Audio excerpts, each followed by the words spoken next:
Ladies and gentlemen, welcome to the Hyperconscious Podcast. Alan, what is hyperconscious? Once you understand why something is the way that it is, now you have the power to change it. Great conversations with great people and great questions are the keys to the kingdom of unlocking your consciousness. Every single action that you do starts as a thought. When you control the way you think, you will control the way you act, and you will control the way you live. That is hyperconscious.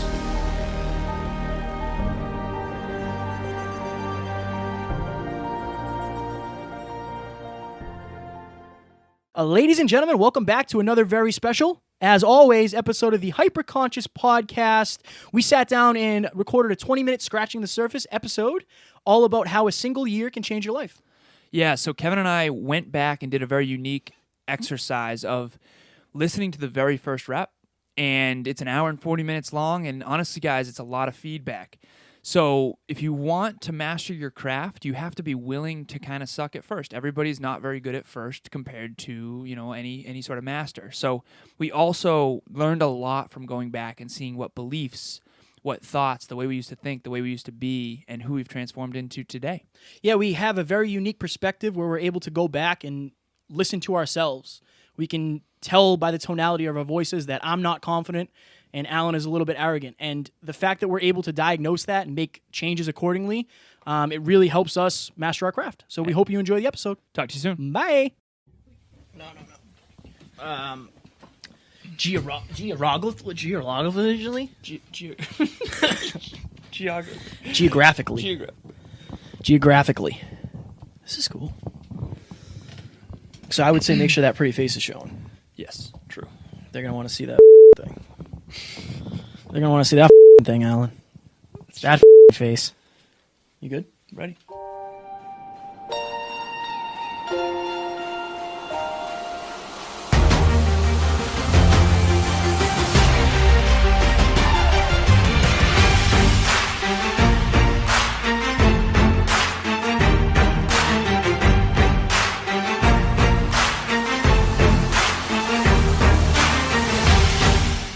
Ladies and gentlemen, welcome back to another very special, as always, episode of the Hyperconscious Podcast.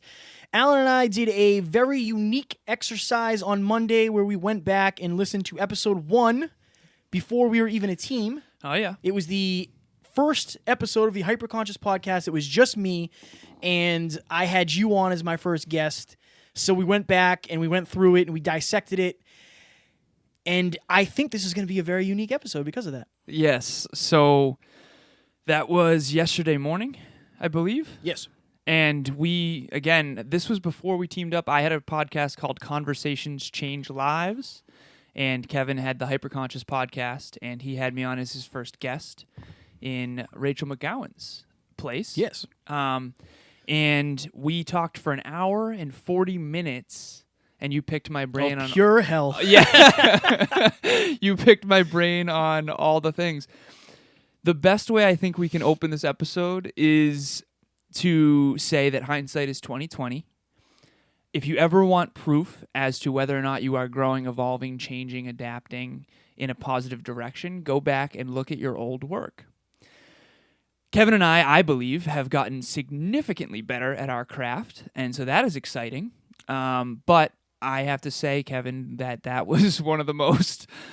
That was a lot of feedback. A lot of feedback. So being totally honest and transparent, it was painful to go back and listen to. It was a lack of emotion. It was a lack of confidence. So I was not who I wanted to be. At that point in time. And again, I'm going to be super transparent here. And we were talking about that and how I said, like, oh, yeah, I'm comfortable all the time in every situation. And at that point, I wasn't at all. So looking back on that now, I know what that felt like. I know what those feels were. Yeah. I really, really do. I really do remember those feelings. The reason this episode even came up, like the idea behind this was, I have progress pictures on my phone from when I did a bodybuilding prep 2 years ago. And I look back on that and I'm like, wow, super proud of myself because I look that way. And imagine if you're listening to this right now, if you had an audio message that you took of yourself from a year ago that had your hopes, your dreams, your beliefs, what you thought was possible. You went back and listened to it, and then you could dissect how different of a person you were. Right. Like, that's exactly what we were able to do. I'm so grateful that we were able to do that. I know. Even though it hurt me to my core. It's one of those things where any professional athlete who loses a game, even if they win a game, you dissect your successes and you dissect your failures. You go back and you watch the game and you see what happened, because when you're on the field, so to speak, it's tough. You're in flow, you're immersed in the craft of it, and you don't always see everything. So we do that with the podcast. So I listen to the podcast. I try to every single morning to review the last rep to see where Kevin and I can improve. So we are currently 72. This is the 73rd episode of the Hyperconscious Podcast. Crazy. It is crazy, man. We set a goal for 52 this year. We're already blowing that out of the water. And so 73 reps in, we went back to episode 1. So imagine, I said this on my Snapchat earlier, how long are you willing to suck at something? And I don't mean to be harsh when I say suck, because it's all relative, right? Us back then genuinely thought that was good. Oh, yeah. And of course we did. We didn't have any reference point above that necessarily. And we were talking about this yesterday. If we didn't think that that was good and valuable, would we have continued? It's this fine line. It's crazy because it started as, okay, we're going to watch this, we'll take some notes, and that'll be it. And it went from that to us having all sorts of like mental breakthroughs about like, you have to suck bad enough where you know you have to improve, but you have to be confident enough that you know you'll improve to the point where you don't suck as bad. It's like, right. It doesn't make any sense. Mind blown. It doesn't make any sense. So I actually had a talk with my my good friend Bianca. We hung out and watched Tony Robbins the other day, which was amazing. Yes. Bianca is next level. Shout out to you, Chica. Shout out, B. So I was explaining to her that once you have your thing, I'm going to try to frame it how I framed it to her because it was profound. Oh, yeah. But it probably wasn't. I probably just thought it was. So go back and review it. Nowadays, a lot of people tend to live for other people's standards, other people's expectations of themselves.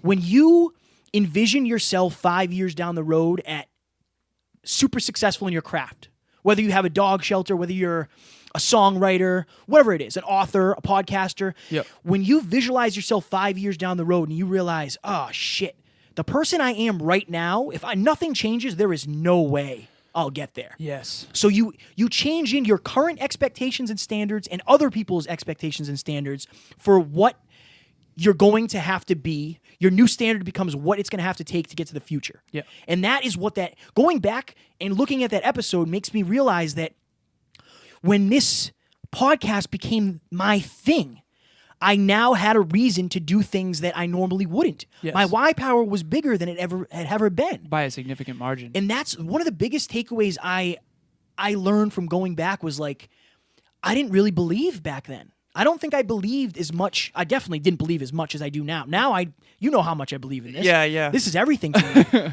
But back then I was still working a job, and we talked about that. One of the questions I asked you was, because I was mind blown by this. You went from a job making $180,000 or $200,000. You 2014. quit. You quit the job Yep. to pursue your dreams.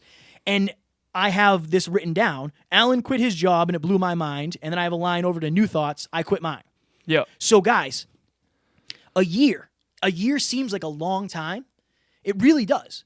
It seems like a long time. But looking back, it almost seems like yesterday. But so much has changed. So much. So much has changed. It's insane to me that was only a year. It was like a year and a half ago. Yeah. Right? Yeah. A little more than a year. It was more than a year. More but than a year. sounds yeah. good. But we're a lot concise. can change in a year. And one of the biggest takeaways I had was Kevin and I, we always talk about this. So you just mentioned that your environment, the standards of your environment are going to rub off on you unless you have that very clear, concise why power, that vision for the future.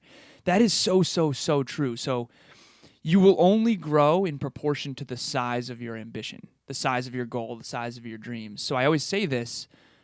I said this to one of my fitness clients recently.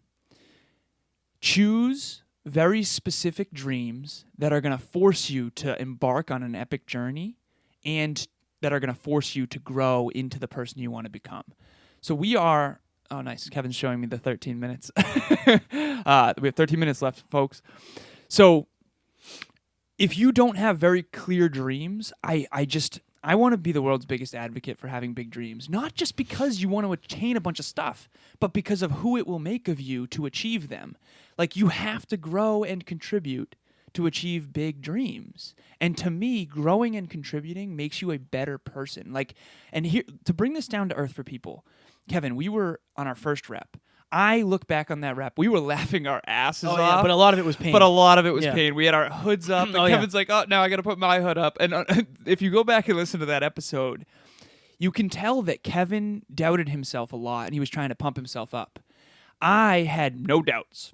No doubts. I was a little bit, in hindsight, a little bit ego-driven. And again, I don't think I was a bad person. I don't think Kevin was a bad person. I don't think we did anything wrong or morally or ethically wrong. I just think that we were both somewhat putting on a show in a different way. So Kevin and I came up with a concept through all of this growth called the Drive to 5. Kevin, I think we should bring this to the listeners. This blew our minds. This is something that we have used to really help people and to help ourselves. So go ahead. So what I actually think we'll do is when I upload this, I will take a picture of the Drive to 5 on my board, and I'll try to impose it over the screen. So when I'm talking about this, you'll actually be able to look at it. Perfect. I think that'll be good for the viewers on YouTube. If you're listening and you can't see it, I would suggest try to get to YouTube and watch it on YouTube, because it'll be a lot easier to visualize it. But so this kind of came through life experiences. Alan and I were talking about different life experiences, different people, different ways that people relate to each other. Yep. It was a whole thing. We're also trying to figure out how to market. We're thinking marketing type of stuff. How to be better. We're trying to be better. Yeah. How to appeal to people. Think of this. You have a line, and on the left side is the number 10. On the right side is 0. Yep. Anybody who's on the 0 side, so for those who have been listening, when I first started the podcast, I was on the 0 side. Yep. 0 means you're extremely self-conscious. You don't have much self-confidence. You don't have much belief in yourself. Low self-esteem. You don't necessarily think, oh, I can do this. Yeah. Alan was on the 10 side. Yeah. So what were you like when you were that 10? So let's describe 0, 5, and 10. Well, let's do 0, 10, 0 and and 10. 5. And then, so if you go back and listen to episode 1, Kevin was a 0, I was a 10, and we call this the Drive to 5. So he just described 0, low self-esteem, low self-confidence, low self-belief, right? But a lot of humility, right? And so on the 10 side, these are the people that are they feel very, very good about themselves, almost regardless of their results in a weird way. So someone who's a 10 is someone who is incredibly sure of themselves. They very rarely, they're almost always congruent. They say things with a lot of conviction and almost no uncertainty. And these people come off super arrogant to people on the lower end of the scale. And these people also have an unbelievable amount of self-belief. They think they're capable of anything. And there's nothing wrong with that. So let's explain what the Drive to 5 is. Do you want to go first? Sure. Because this is super important. Yeah, sure. So if you're at a 0 or you're at a 10, you're at extreme. Mm-hmm. You're at an extreme end of that spectrum. And what the Drive to 5 means is, whether you're on the high side or the low side, your mission should be to drive towards 5. Mm-hmm. Because a 5 is confident but humble. Yep. They have self-belief, but they also realize they're not the shit. Yes. They're willing to learn. Yes. They know things, but they're also willing to learn. Yep. I think that most of us are on one side or the other. I know. I think, and the problem is, if you're a 0, you might be afraid to get a coach. Yeah. You might be afraid to reach out to somebody and ask for help. If you're a 10, you don't think you need one. You might say, "Oh, I'm better than that. I don't need a coach." Exactly. You don't think you need a coach. And this goes for all sorts of things. Yep. This Drive to 5 can be used in many, many life situations. The most successful people that I've met and that Kevin has met, mentors, generally speaking, they're the closest to 5. The most competent person who I think has a great balance of confidence and humility simultaneously. Like, he has a lot of undying self-belief, but he balances that out with radical humility. Nate Smithson. Yep. Shout out to you, Nate. Big Nate. And what I want to explain to the listeners right now with this drive to 5 is a 0 and a 10 are both not power positions. Here's why. 0 is too afraid to get started. They don't think they can do it. A 10 thinks they're capable of anything, but they don't realize that it's going to entail way more than they could possibly fathom. And they don't want to release something till it's perfect. And they don't want to release something till it's perfect because they don't want to hurt their ego.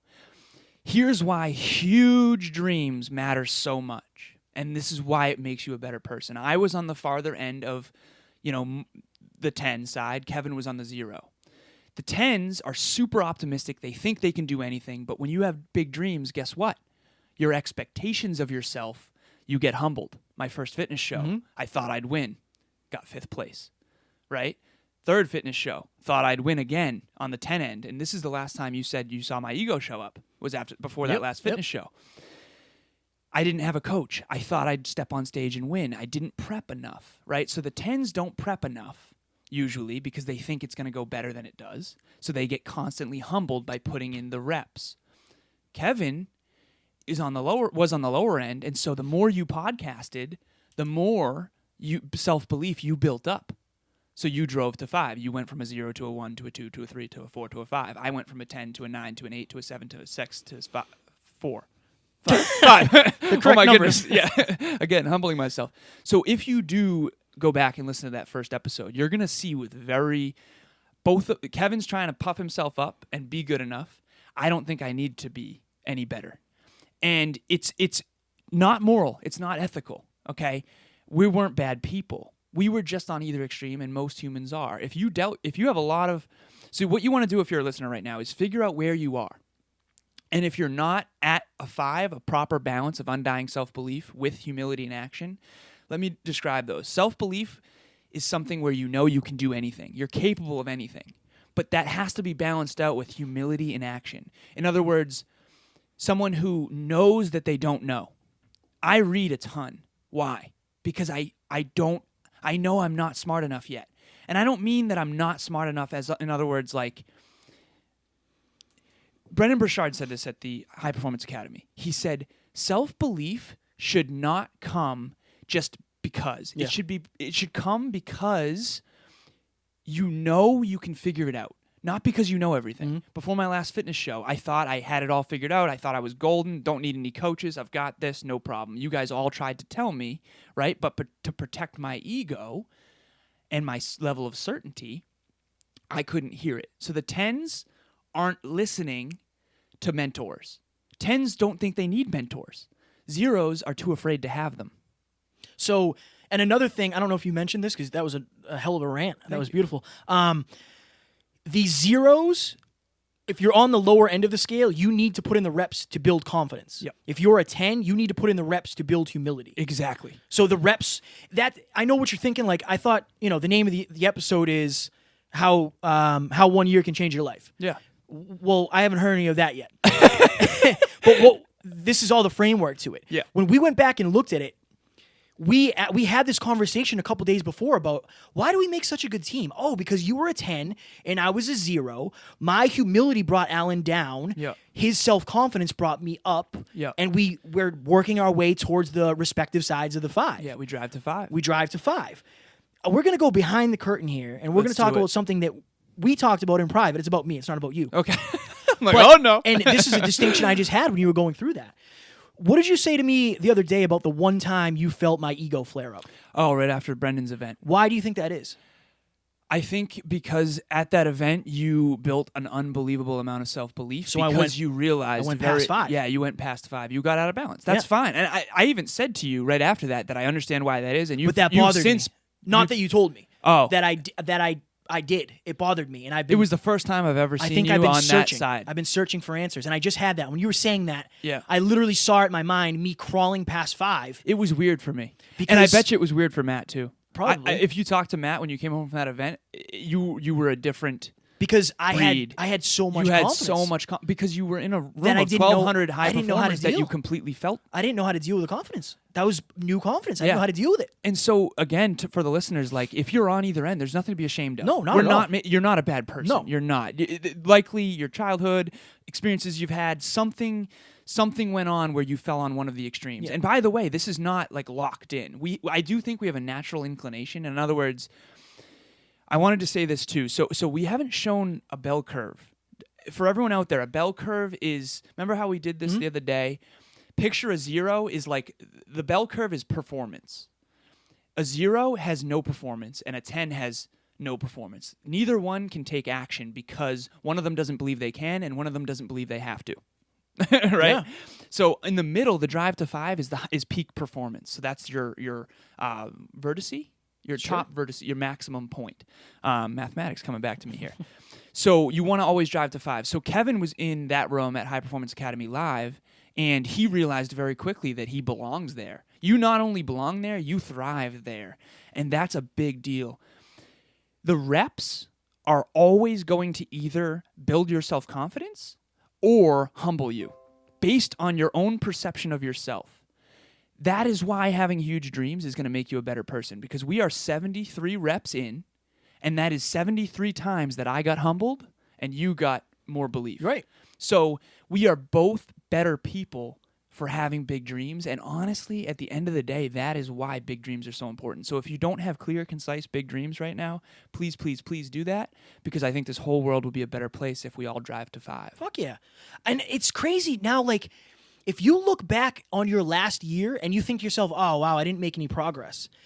Now you have a reason to break down, why didn't you make any progress? What was holding you back from making progress? Yeah. What's been holding you back this year, this month, this week, today? Like, what is holding you back? I know what was holding me back. We just did that earlier for me. Right. Yeah. But I was lacking self-confidence. I know. And we say 0, 10. Don't even worry about the number. I know 0 sounds bad. I was there. So I'm the one who came up with the 0, and I was at the end.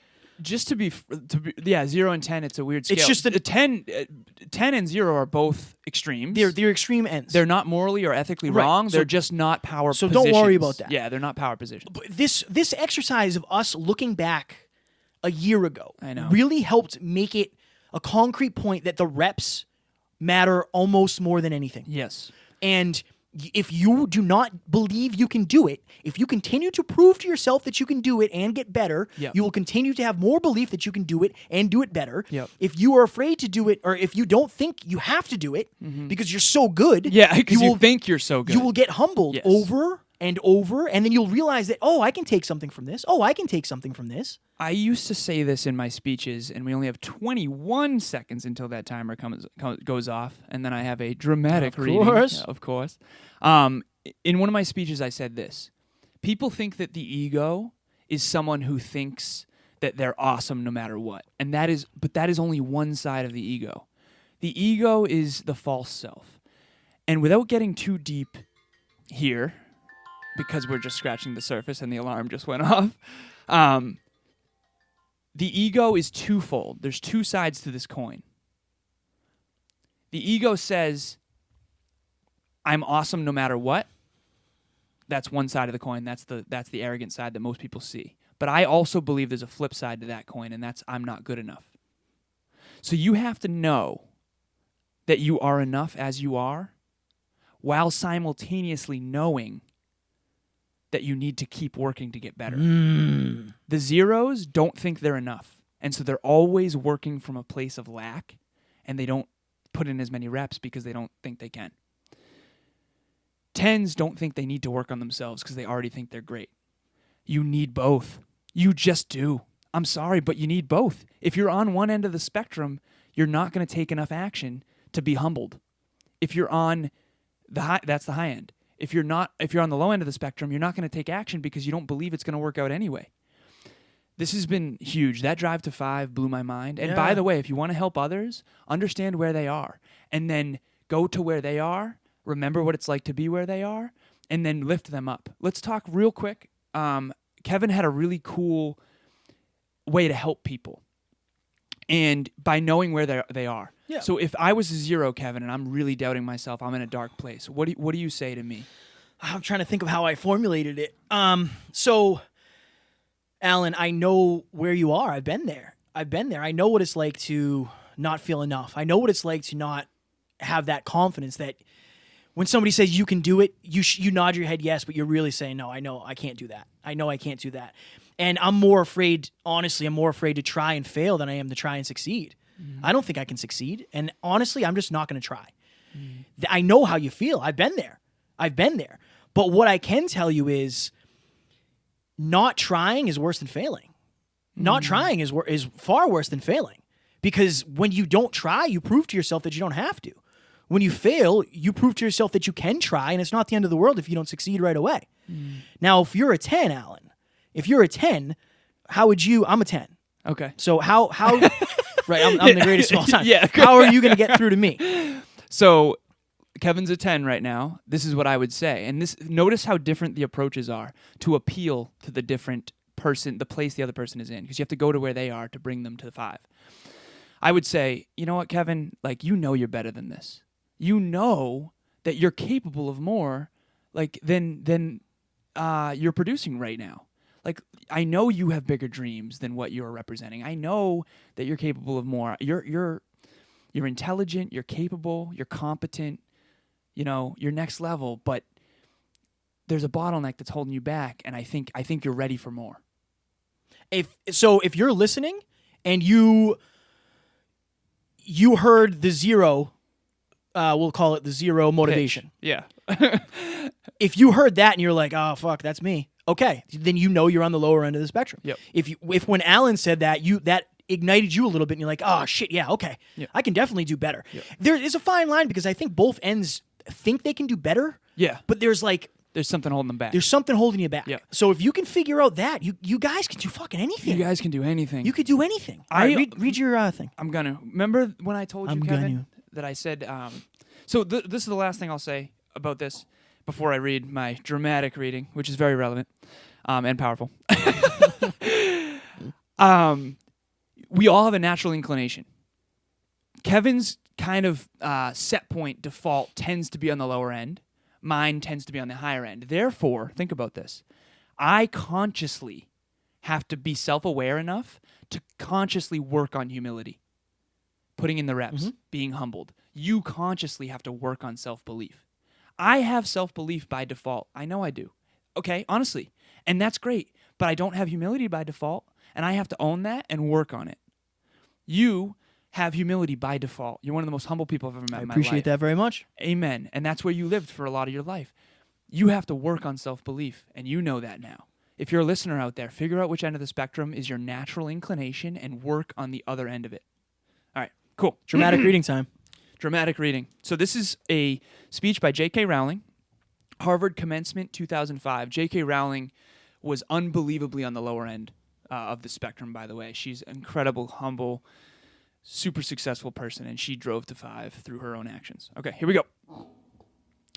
Ultimately, we all have to decide for ourselves what constitutes failure. But the world is quite eager to give you a set of criteria if you let it. So I think it fair to say that by any conventional measure, a mere 7 years after my graduation day, I had failed on an epic scale. An exceptionally short-lived marriage had imploded, and I was jobless, a lone parent, and as poor as it is possible to be in modern Britain without being homeless. The fears that my parents had had for me and that I had had for myself had both come to pass, and by every usual standard I was the biggest failure I knew. Now, I am not going to stand here and tell you that failure is fun. That period of my life was a dark one, and I had no idea that there was going to be what the press has since represented, a kind of fairy tale resolution. I had no idea then how far the tunnel extended, and for a long time any light at the end of it was a hope rather than a reality. So why do I talk about the benefits of failure? Simply because failure meant a stripping away of the inessential. I stopped pretending to myself that I was anything other than what I was, and began to direct all my energy into finishing the only work that mattered to me. Had I really succeeded at anything else, I might never have found the determination to succeed in the one arena I believed I truly belonged. I was set free. Because my greatest fear had been realized, and I was still alive, and I still had a daughter whom I adored, and I had an old typewriter and a big idea. and so rock bottom became the solid foundation on which I rebuilt my life. You might never fail on the scale that I did, but some failure in life is inevitable. It is impossible to live without failing at something, unless you live so cautiously that you might as well not have lived at all, in which case you fail by default. Failure gave me an inner security that I had never attained by passing examinations. Failure taught me things about myself that I could never have learned any other way. I discovered that I had a strong will and more discipline than I had suspected. I also found out that I had friends whose value was truly above the price of rupees. The knowledge that you have emerged wiser and stronger from setbacks means that you are, ever after, secure in your ability to survive. You will never truly know yourself or the strength of your relationships until both have been tested by adversity. Such knowledge is a true gift, for all that it is painfully won and has been worth more than any qualification I ever earned. Last paragraph. So given a time, Turner, I would tell my 21-year-old self that personal happiness lies in knowing that life is not a checklist of acquisition or achievement. Your qualifications, your cover letter, your resume are not your life, though you will meet many people of my age and older who confuse the two. Life is difficult and complicated and beyond anyone's total control, and the humility to know that will enable you to survive its vicissitudes. My goodness. That was a great choice. Thank you. That was a great choice for a read. That was unbelievably accurate. Thank you. So as Alan was reading that, I was writing down, I wrote end strong, and this is what I want to end with, and it piggybacks on what J.K. Rowling said. She's amazing.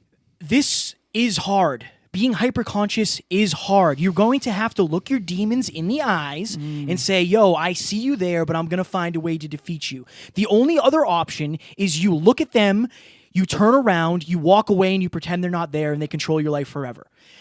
I was at that point, and that's why I'm here today, because I said no more of this shit. I'm sick and tired of living a life that isn't me. I'm sick and tired of living out of fear and being afraid of what's going to happen if everything doesn't go perfect. If everything doesn't go perfect, it's not the end of the world, because there is no such thing as perfect. You can either look your demons in the eyes and face them, or they will follow you around for the rest of your life. It's your choice. If you're listening to this podcast, you're looking your demons in the eyes. Yeah. That's what you're doing. We're super proud of you guys, because we know this isn't easy. Yeah. We know how hard this is. And you guys are killing it. You guys, we get so many success stories, and you guys are fucking killing it. So give yourself a pat on the back, because a year ago, this wasn't even a fucking thought. Like, what we're doing right now was not even fathomable to me. Right. I didn't know this could happen. So what could happen to you in a year? In a year, you could be in a completely different spot. So give yourself a pat on the back. It's time to get to work. Let's face those demons, and we'll knock those sons of bitches out. Amen. I have a post up that Kevin posted. He said, life can only be understood backwards, but it must be lived forwards. Kevin and I reflected on a year ago. Okay? We were not perfect. We're still not perfect, but we're never going to stop trying. Absolutely not. Ladies and gentlemen, we hope you enjoyed this episode as much as we enjoyed recording it. And as usual, we are just scratching the surface. Talk to you soon. Bye. Ladies and gentlemen, we hope you enjoyed our latest Scratching the Surface episode, where we talk all about how a single year can change your life. Up next, we podcasted in person with one of our mentors, Mr. Terrence McMahon. Yes, T-Mac has been a mentor of mine. He met Kevin at HPA Live in Phoenix, Brendan Burchard's event, and they got very close. So this dynamic was very different than the last one. Also, Terrence just lost his father, I believe, a day before we recorded this episode. He was kind enough to still come on the show. And we talked, actually, very relevantly about the value of time and how much we waste time and on the non-essentials. And he also brought up one of my favorite books, Lucius Seneca's book on the shortness of life and some of the concepts in that book. So Terrence was on episode number 35 with us, and that was a great rep. And this was a much different episode, but we are sure you will enjoy it. Talk to you soon. Bye. Ladies and gentlemen, thank you so very much for listening to another episode of the Hyperconscious Podcast. Going hyper-conscious will absolutely change your life, because if you understand why something is the way it is, now you have the power to change it. If you going hyper-conscious with us has changed your life in any way, please share this episode with one of your friends, because the more people that go hyper-conscious, the better this world's going to be for everybody. And if you would kindly leave us a 5-star review on iTunes, that would help us make more people hyper-conscious, and we would be greatly appreciative. Thank you. Bye.